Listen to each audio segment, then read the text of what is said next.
Hey there, beautiful souls. Welcome back to Heart Scrolls, the place where stories touch hearts and words bring memories alive. If you're new here, I'm so glad you stopped by. Go ahead, hit that subscribe button because today's story is something truly special. Have you ever found something old, something that reminded you of a person you loved and lost? What if that thing could talk, could whisper memories, laughter, and love from the past? Today we're diving into one of the most touching stories you'll ever hear, Grandpa's old radio. It's about a teenage boy, a dusty attic, and a mysterious radio that doesn't just play music, it plays moments from the past. So grab your headphones, take a deep breath, and let's travel back in time, where love still lives in echoes and memories never really die. Let's begin. The radio in the attic. The summer sun had begun to sink behind the trees, painting the sky with streaks of orange and pink.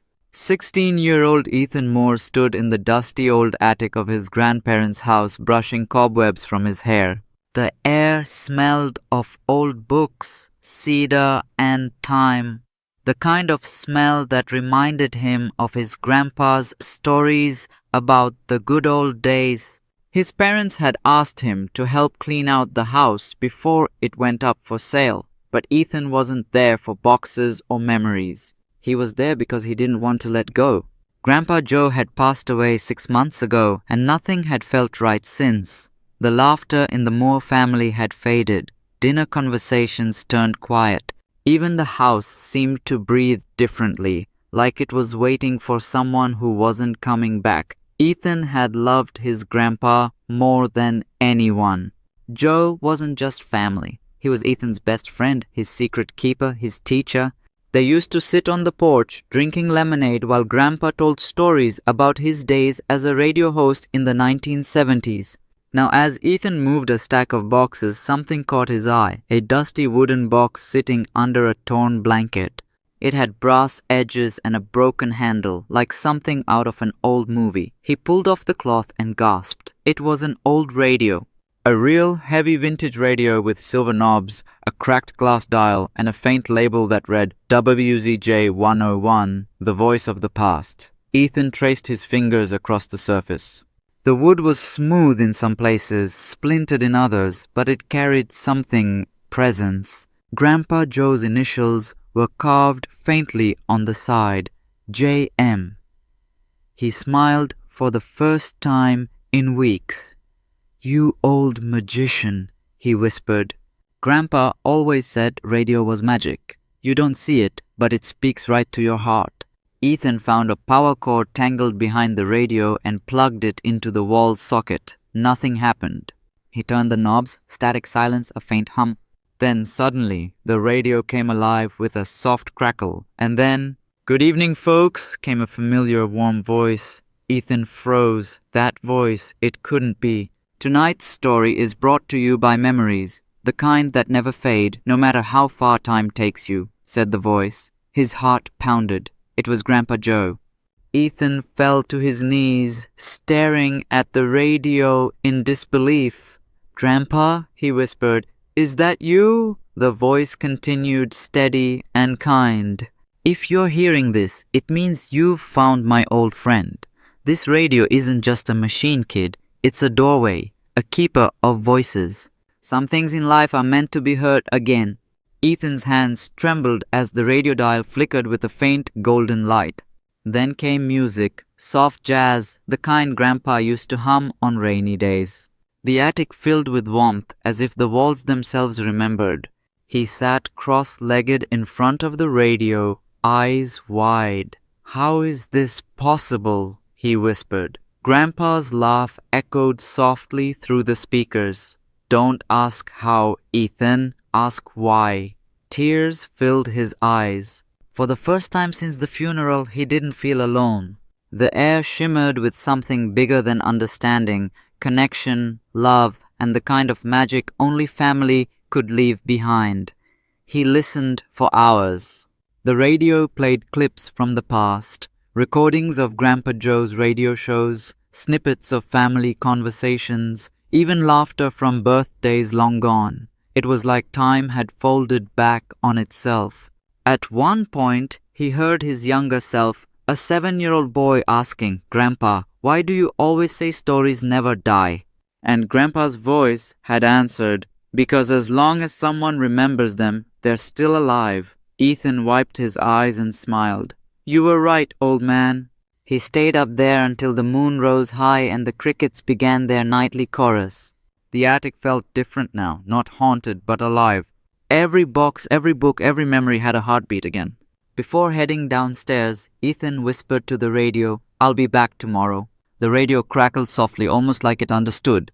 And as he turned off the light, Grandpa Joe's voice came through one last time, faint, gentle, but full of love. "Good night, kiddo. Don't forget to dream." Ethan paused, hand on the attic door, and smiled through his tears. "Good night, Grandpa. If you're the kind of person who believes that memories can still speak to us, don't forget to like and subscribe, because sometimes stories like these remind us how love echoes through time." The next morning, sunlight poured through Ethan's window like melted gold, spilling across his bed. He hadn't slept much. His dreams were full of music, voices, and the comforting laughter of Grandpa Joe. Every time he closed his eyes, he heard that familiar voice saying, "Some things in life are meant to be heard again." By noon, Ethan was back in the attic, a backpack full of snacks and a flashlight beside him. He sat cross-legged in front of the radio, brushing dust from the knobs as though it were a living thing. "All right, old friend," he whispered. "Let's hear more." He turned the dial slowly, and static filled the air again. Then came faint voices, laughter, and the crackling sound of a family dinner. Ethan recognized the voices instantly. It was his family, years ago. His mom's younger voice laughed through the speaker. "Dad, Ethan's trying to feed peas to the dog again." A little boy giggled, his own voice high and innocent.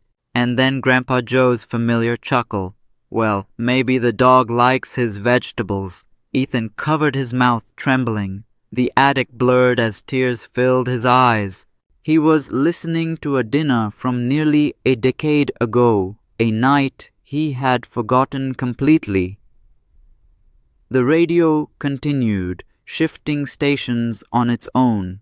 Each turn revealed another memory, a trip to the lake, the sound of his grandpa teaching him how to ride a bike, even his grandmother humming a tune in the background. Every sound felt like a heartbeat from the past. At one point, he heard Grandpa say something that made him stop cold. "Ethan, remember, the future's always built by those who respect the past." The words echoed in the small attic like a secret message. He leaned closer, whispering, "What did you mean, Grandpa?" But the radio offered no answer this time, just a low hum, followed by faint music. Ethan sat quietly for a while, feeling a strange comfort he hadn't felt in months. The ache of losing Grandpa hadn't gone away, but somehow it felt softer now. The radio had given him something more powerful than answers, connection. Later that evening, when his mom came upstairs to call him for dinner, she found him sitting on the dusty floor, lost in sound. "Ethan, what are you doing up here?" she asked gently. He looked up, eyes shining. "Mom, listen." She frowned, stepping closer. The radio was faintly playing an old song, "Moon River." Her breath caught. "That was your father's favorite song?" "Yeah," Ethan whispered. "It's like he's talking to us." His mom sank beside him, tears glistening in her eyes. The melody wrapped around them like a warm blanket. For the first time in months, they didn't feel the heavy silence that grief had left behind. They sat together, mother and son, in the glow of the past, letting memories heal the spaces words couldn't reach. After she went downstairs, Ethan stayed back a little longer. He turned the dial again, hoping for one more miracle. This time he heard a faint voice, not clear but familiar. "Ethan, if you're listening, keep going." His heart skipped. "Grandpa?" Static followed, but no more words came. He touched the radio gently, whispering, "I will, I promise." That night, as he lay in bed, he couldn't stop thinking about those words. Keep going. What did they mean? Was Grandpa leading him somewhere or just reminding him to live again? Whatever it was, Ethan felt a purpose spark inside him. Tomorrow he would dig deeper. He'd find out how this radio worked and what secrets it still held. But for now, he closed his eyes with a soft smile, hearing Grandpa's voice echo in his heart. Stories never die, kiddo. They just wait for someone to listen. Have you ever wished you could hear the voice of someone you've lost? Even for a moment? Share your thoughts below in the comments. Sometimes your story might be the echo someone else needs to hear. The next morning felt different, lighter somehow. Ethan woke up before sunrise, something he hadn't done since Grandpa Joe's passing. The house was quiet, except for the soft hum of the ceiling fan and the distant chirping of birds waking with the dawn. He slipped on his hoodie, grabbed a flashlight, and climbed the creaky attic steps once again. The moment he opened the door, he felt it, that familiar warmth, that strange sense of company. The radio sat where he'd left it, the golden dial faintly glowing as if it had been waiting for him. "Morning, Grandpa," Ethan said softly, setting his flashlight aside. "Guess I'm back." He twisted the main knob and the radio crackled to life. For a few seconds there was nothing but static. Then a gentle piano melody began, slow, nostalgic, and achingly familiar. It was the same tune Grandpa used to play on his old keyboard every Christmas. Ethan smiled through the tears that quietly threatened to fall. "You really never left, did you?" he whispered. Then came the voice. "Welcome back, kiddo." Ethan froze, every hair on his arm standing. "Grandpa?" "Still here," said the voice, warm and calm. "You always did like mornings. Said they felt like fresh starts." Ethan felt his throat tighten. "Grandpa, I miss you. Everything feels different now. Mom barely talks, Dad works late," and his voice cracked. I don't know how to make things normal again." The radio hummed softly, almost like it was breathing with him.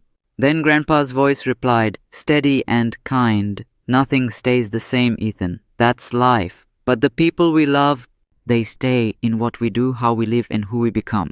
Ethan swallowed hard, staring at the glowing dial. "But I'm scared to forget you." "You won't," Grandpa said gently. "Memories fade, but love doesn't. You just have to listen, really listen. The world's still talking, just like this old radio." Ethan let out a shaky laugh. "You always have the answers, don't you?" "Not answers," Grandpa chuckled, "just stories. And every story's got its own kind of truth." The room fell quiet for a while, the only sound being the faint buzz of electricity and Ethan's slow breathing. Then the voice spoke again, lower this time, like it was meant only for him. "Do you remember that day by the lake, Ethan?" Ethan nodded, his mind replaying the image. Grandpa teaching him how to skip stones across the water. "Yeah," he whispered. "What did I tell you?" "You said, if the first stone sinks, don't give up, throw another one." Grandpa's laughter came through the radio, soft and full of life. "That's right. Same thing goes for life, kiddo. Don't stop throwing stones just because one sank." Ethan smiled, wiping his eyes. "You really never stop teaching me, huh?" The radio crackled again, this time softer, like the voice was fading. "That's what love does, Ethan. It doesn't stop when the talking ends." He sat there for hours listening, sometimes to words, sometimes to silence, but even the silence felt alive. Every crackle, every hum carried meaning. It wasn't just a radio anymore, it was guidance, a bridge between what was gone and what remained. As the hours passed, Ethan began talking back, about school, about how his friends had drifted away, about how he didn't feel like himself anymore, and somehow in between the static and the echoes, he found peace. When evening came, he switched off the radio and whispered, "Thanks, Grandpa, for everything." He stood, dusted off his jeans, and looked around the attic. The boxes didn't feel heavy anymore. The shadows didn't look lonely. Everything felt lighter, even him. Before leaving, Ethan turned one last time toward the radio. The dial glowed faintly, as if smiling. "Good night, kiddo," the voice whispered one last time, fading into soft music. Ethan took a deep breath and smiled. "Good night, Grandpa. Talk to you tomorrow." Sometimes guidance doesn't come from people around us, it comes from memories, from echoes, from love that refuses to fade. If you've ever felt someone you lost still guiding you in quiet ways, drop your thoughts in the comments below. Your story might inspire someone who needs it tonight. Rain always had a way of changing things, the air, the light, the sound of a house breathing. That evening, dark clouds rolled over the small town, and thunder grumbled low in the distance like an old man warning the world to get ready. Ethan sat at the attic window, watching the storm swallow the horizon. The radio sat quietly beside him, the golden dial dim now, almost as if it too was resting. He had spent every day of the last week up there, listening, learning, talking. Each time, the voice of Grandpa Joe came alive with stories that guided him, shaped him, and somehow healed a little piece of his heart. But that night felt different. The wind whistled through the cracks in the attic walls, rattling boxes and picture frames. A flash of lightning lit up the room, followed by a sharp crash of thunder that made Ethan jump. The radio, which had been silent all day, suddenly sparked to life. "Grandpa?" he said quickly, turning toward it. Static filled the room, loud, restless, like a storm inside the wires. The golden light flickered wildly, and then the radio dial moved on its own. Ethan froze. A deep hum echoed through the attic, followed by a voice he didn't recognize. "Tape 27, keep it safe." Then silence. "What tape?" Ethan whispered, staring at the radio. But before he could touch it, lightning struck nearby. The whole house shook and the power went out. Darkness swallowed everything. Ethan's heart raced. He clicked on his flashlight and aimed it around the attic. That's when he noticed something odd. A wooden floorboard slightly raised near the corner. He knelt, pried it open carefully, and inside was a small metal box, old and rusted with time. His hands trembled as he opened it. Inside lay a single cassette tape labeled in Grandpa Joe's handwriting. "For Ethan, only when the storm comes." His heart pounded. What? The radio crackled faintly again, its golden glow returning just enough to light up the room. Ethan took the tape and held it close to the radio. "Is this what you meant, Grandpa?" he whispered. The static answered with a faint hum, almost like approval. He looked around for a cassette player, but there was none.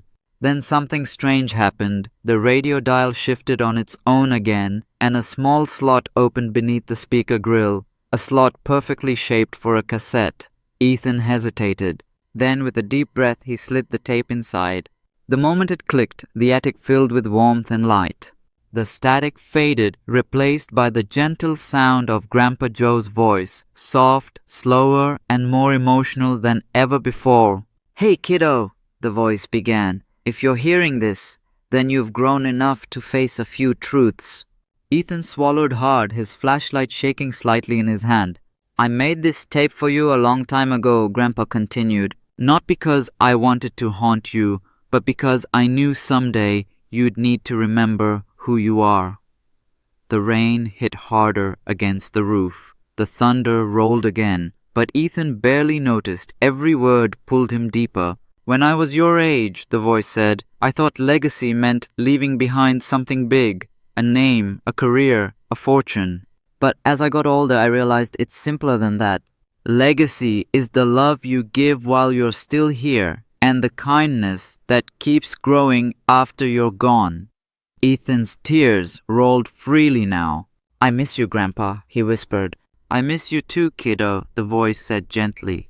"But don't let missing me stop you from living. You've got stories to tell, your own stories. Keep throwing those stones." Then came a pause. The sound of rain filled the silence. After a few seconds, Grandpa's voice returned, softer now. "There's one last thing, Ethan. You and your mom, you both need to forgive each other. I know the house feels empty, but love never really leaves. It just changes rooms." Ethan covered his mouth as sobs escaped. He remembered all the times he'd argued with his mom after the funeral, how they both hurt, but neither knew how to talk about it. The tape ended with Grandpa's laugh, that deep, heartwarming sound that used to fill the house. You'll do great things, kiddo. Just keep listening, not just with your ears, but with your heart. Then silence. The light on the radio slowly dimmed until it went dark. Ethan sat there, holding the cassette, his chest heavy but warm. The storm outside began to fade, the rain turning into a soft drizzle. For the first time since Grandpa's death, Ethan felt peace. He looked out the window at the clearing sky and whispered, "I'll make you proud, Grandpa." The clouds parted just enough to let a streak of moonlight touch the attic window, a quiet reminder that somewhere, somehow, Grandpa Joe had heard him. Sometimes storms don't come to break us, they come to reveal what was hidden all along. If this moment touched you, tell me in the comments below, what's one message you'd want your loved ones to find one day? Your words might echo longer than you think. The morning after the storm, everything smelled like new beginnings. The air was clean, the trees outside glistened with raindrops, and a faint golden light poured through the attic window. For the first time in months, Ethan didn't wake up with the heaviness of loss pressing down on him. He climbed the attic stairs quietly, holding a mug of hot chocolate, Grandpa Joe's favorite drink. The radio sat in its place, silent and still, but Ethan didn't feel sad this time. He sat down in front of it, placed the cassette gently beside it, and whispered, "Hey Grandpa, I'm here." The radio stayed quiet for a few seconds. Then, like a sigh from another world, it hummed softly and flickered to life. "Good morning, kiddo," the voice said, warm and calm, that same voice that had guided him through pain, confusion, and love. Ethan smiled through his tears. "Good morning, Grandpa. I found your tape. I listened." "I know," the voice replied. "You've done well. That storm wasn't meant to scare you. It was meant to open your heart. You found what I left for you." Ethan nodded. "You were right. Mom and we talked last night. We cried, but it felt good. I told her everything. It felt like you were there with us." A long pause followed, filled only by the sound of faint static that somehow felt like breathing. "That's all I ever wanted," Grandpa said finally. "Family isn't about being perfect. It's about staying connected, even when it hurts." Ethan wiped his eyes, laughing softly. "I wish I could hug you one more time." "You already have, kiddo," Grandpa chuckled. "Every time you laugh, every time you love, that's the hug that never ends." The radio light grew brighter for a moment, golden, almost alive, as Grandpa continued speaking. "There's one last thing I need you to remember. This radio, it was never really about sound waves or recordings. It's a mirror. It reflects the love you've kept alive. The more you believe, the louder it gets." Ethan looked around, realizing that maybe the magic wasn't in the machine at all. Maybe it had always been inside him, in his memories, his voice, his heart. "Grandpa," Ethan whispered, "what happens now?" There was a long, gentle pause. Then the voice said, "Now you live your story. You keep my voice alive by creating your own." The light in the dial flickered again, and the static began to fade. Ethan leaned closer. "Grandpa, please don't go yet." The final words came softly, like a melody carried by the wind. "I never left, Ethan. I'm in every story you'll tell." And then, silence. The radio's glow faded completely. No static, no hum, no warmth, just quiet. Ethan sat there, staring at the wooden box that had changed his world. But this time, he didn't cry. Instead, he smiled, a deep, peaceful smile that came from somewhere beyond sadness. He picked up the cassette and placed it inside a small wooden box, labeling it The Last Broadcast. Then he whispered, "Thank you, Grandpa." As he stood to leave the attic, sunlight burst through the clouds, spilling across the floor. The whole room felt different, brighter, lighter, alive. He went downstairs, found his mom in the kitchen, and hugged her tighter than ever before. She didn't ask why, she just held him back, both of them knowing exactly what that moment meant. That evening, Ethan returned one last time to the attic. He didn't turn on the radio. He didn't need to. He looked around at the boxes of memories, smiled, and said quietly, "Grandpa's radio doesn't play voices anymore. It plays love." Then, for the first time since everything began, he turned off the attic light and walked away, carrying the warmth of every word, every echo, every lesson in his heart. Moral of the story: love doesn't end when life does. Story: it lives on through memories, through lessons, and through the people we continue to become. Even when voices fade, love keeps playing like a quiet song that never stops. If this story touched your heart, don't forget to share it, because someone out there might need a reminder that love never dies, it just finds new ways to speak.